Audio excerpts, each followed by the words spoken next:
प्यारे प्यारे दोस्तों, नमस्कार। स्वागत है आप सभी का मेरे YouTube चैनल में। और आज हम लोग एक नए क्वेश्चन के साथ आए हैं जो बीपीएससी मेंस तैयारी में आपका काम देगा। और हमारा आज का क्वेश्चन है, भारतीय स्वतंत्रता संग्राम की पृष्ठभूमि में बिहार में हुए विभिन्न किसान आंदोलनों पर चर्चा करें। यहाँ पर देख सकते हैं मैप बना हुआ है, माइंड मैप। बिहार में किसान आंदोलन, उसके क्या भूमिका थे और आंदोलन के क्या कारण थे, आंदोलन की शुरुआत कैसे हुई, स्वामी सहजानंद की भूमिका को देखेंगे, अन्य आंदोलन क्या थे और निष्कर्ष क्या निकलता है और इसके असफलता के क्या कारण थे।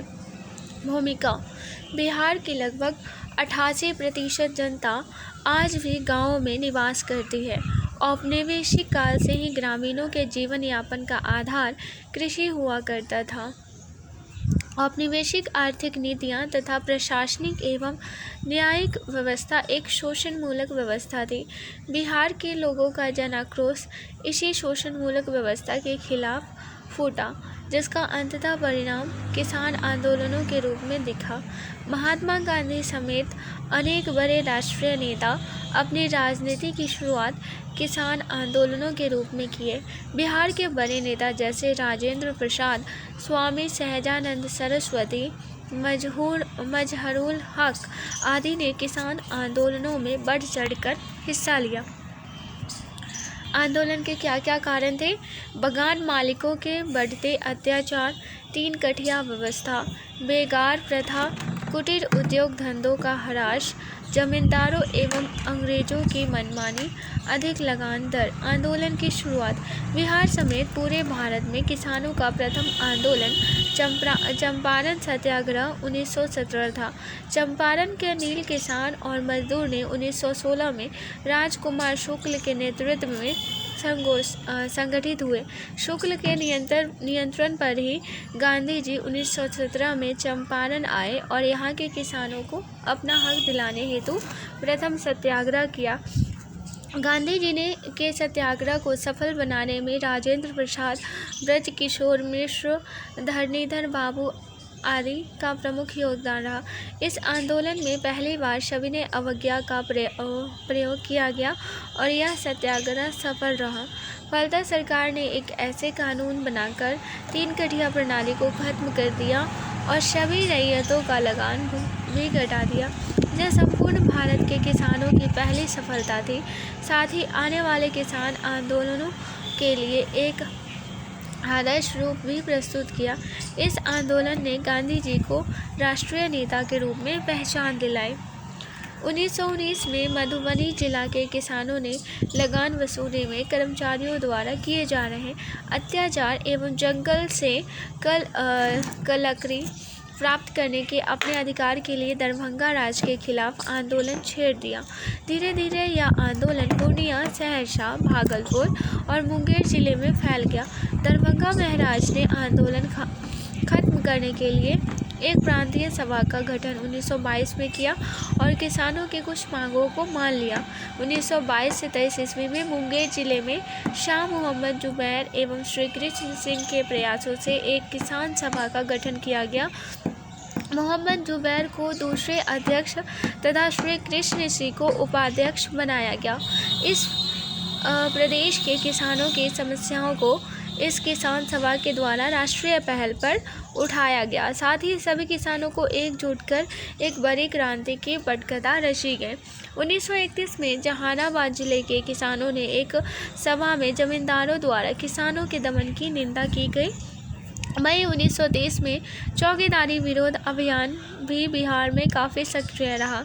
बिहार में कांग्रेस ने डॉक्टर राजेंद्र प्रसाद की अध्यक्षता में एक जांच समिति की स्थापना की।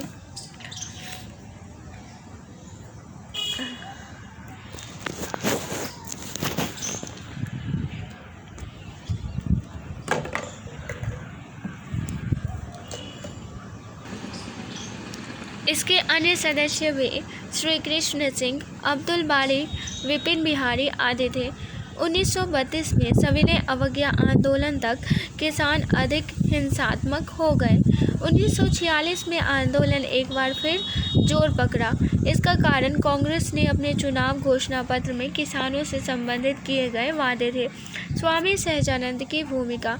किसान आंदोलन को एक निर्णयात्मक नेतृत्व स्वामी सहजानंद सरस्वती के द्वारा प्रदान किया गया। 4 मार्च 1928 को किसान सभा की औपचारिक ढंग से स्थापना की गई। 1929 में सरदार वल्लभ भाई पटेल ने बिहार की यात्रा कर किसानों में चेतना जगाने का काम किया। किसान सभा के गया, मुजफ्फरपुर तथा हाजीपुर सम्मेलनों में लाखों लोगों ने भाग लिया। इन स्थानों पर इन्होंने काफ़ी उग्र प्रदर्शन भी किए। किसान नेता नहर शुल्क में कमी, मालगुजारी का कम करने तथा कर्मचारियों के भ्रष्टाचार को रोकने की मांग कर रहे थे। स्वामी जी ने 1933 ईस्वी में 117 सभाएं कर जगह जगह पर किसानों को जागृत करने का काम किया। 16 मार्च 1933 ईस्वी को मधुबनी के प्रांतीय किसान सभा को औपचारिक स्वरूप प्रदान करने का प्रयास किया गया, परंतु दरभंगा महाराज की साजिश के कारण यह असफल रहा।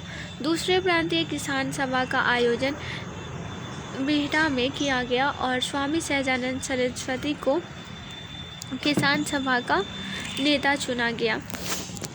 भारतीय 1936 में अखिल भारतीय किसान सभा का गठन किया गया। इसके पहले अध्यक्ष स्वामी सहजानंद सरस्वती जी थे। इस सभा ने किसानों की समस्याओं की ओर कांग्रेस का ध्यान आकर्षित किया। 1936 में किसान सभा की सदस्यता 2,50,000 तक पहुंच गई।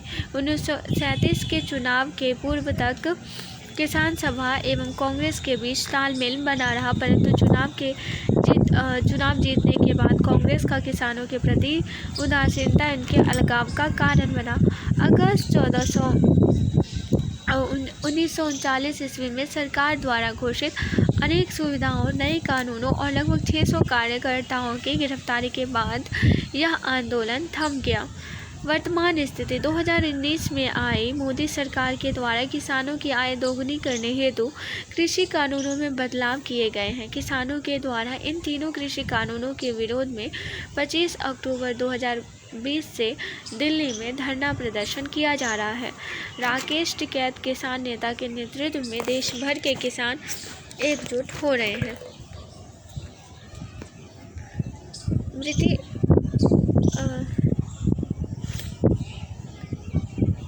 स्वामी सहजानंद की भूमिका देख लेते हैं।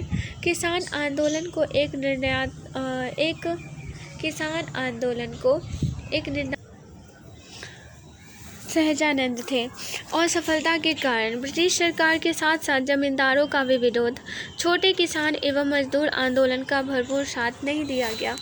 क्षेत्रीय स्तर पर किसानों की समस्याएं अलग अलग, किसानों की अशिक्षा, कुछ मांगों को मानकर आंदोलन कमजोर। बिहार में हुए अनेक किसान आंदोलनों का ही परिणाम है कि बिहार में 1947 के बाद किसानों की स्थिति में सुधार के लिए अनेक कानून बनाए गए। किसानों की बढ़ती समस्याओं और किसान हत्या को देखकर कि सरकार को एक ठोस कदम उठाने की आवश्यकता है, जिससे वो अपने लक्ष्य 2022 तक किसानों की आय दोगुनी करने को प्राप्त कर सके। जब तक किसानों की आर्थिक स्थिति ठीक नहीं होगी, तब तक देश की प्रगति संभव नहीं है। ये वाक्य चौधरी चरण सिंह के थे। तो आज के लिए बस इतना ही। आशा करती हूँ ये टॉपिक आप लोगों को पसंद आया होगा। ये ऑडियो सुनने के लिए आप सभी का बहुत बहुत धन्यवाद।